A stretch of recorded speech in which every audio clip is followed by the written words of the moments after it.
Hidden history channel کی جانب سے السلام علیکم ورحمۃ اللہ وبرکاتہ۔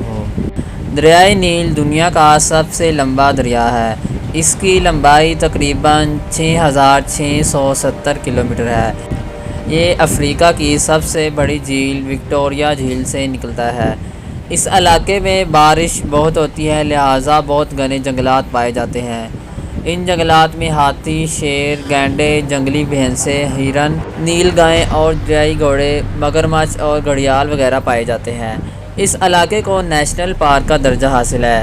جب یہ دریا سوڈان میں داخل ہوتا ہے تو اس کی رفتار بہت سست ہو جاتی ہے، کیونکہ دریا ایک زبردست دلدل سے گزرتا ہے۔ یہ دلدل دنیا کا سب سے بڑا دلدل ہے، یعنی 700 کلومیٹر لمبا ہے۔ یہاں ایک قسم کی گھاس پاپارس پائی جاتی ہے جو پورے دلدل پر چھائی رہتی ہے۔ یہ اتنی گھنی، گتھی اور مضبوط ہے کہ اس پر ایک ہاتھی کھڑا ہو جائے تو وہ نیچے نہیں جائے گا اور سیدھا کھڑا رہے گا۔ دریا کا پانی گھاس کے نیچے نیچے بہتا ہے، پتہ نہیں چلتا کہ پانی کہاں ہے۔ یہاں سارس، بگلے اور پانی میں رہنے والی مختلف چڑیاں بکثرت پائی جاتی ہیں۔ انگریزی کا لفظ پیپر اسی لفظ پاپائرس سے بنا ہے اور اسی گھاس سے کاغذ بنایا جاتا ہے۔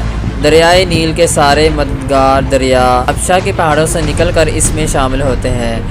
ان میں سب سے بڑا اور اہم دریا نیلا ہے، جو کہ دریائے نیل بھی کہلاتا ہے۔ یہ دریا حبشہ میں جھیل تانا سے نکلتا ہے اور فوراً بعد آبشار کی صورت میں ایک نہایت گہرے کھڈ میں گر جاتا ہے اور بہتا ہوا خرطوم کے مقام پر دریائے نیل میں مل جاتا ہے۔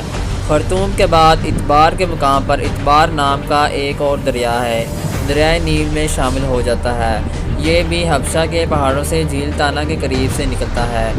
خرطوم کے بعد دریائے نیل میں کئی اتار یعنی ڈھال جو ایک دم نیچے اترتا ہو آتے ہیں۔ یہ تقریباً 6 مقامات پر ہیں۔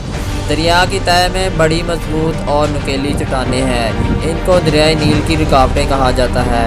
ان مقامات پر کشتیاں یا موٹر بوٹس نہیں گزر سکتے۔ ناظرین کرام، ویڈیو پسند آئی ہو تو لائک کریں، شیئر کریں اور چینل کو سبسکرائب کریں۔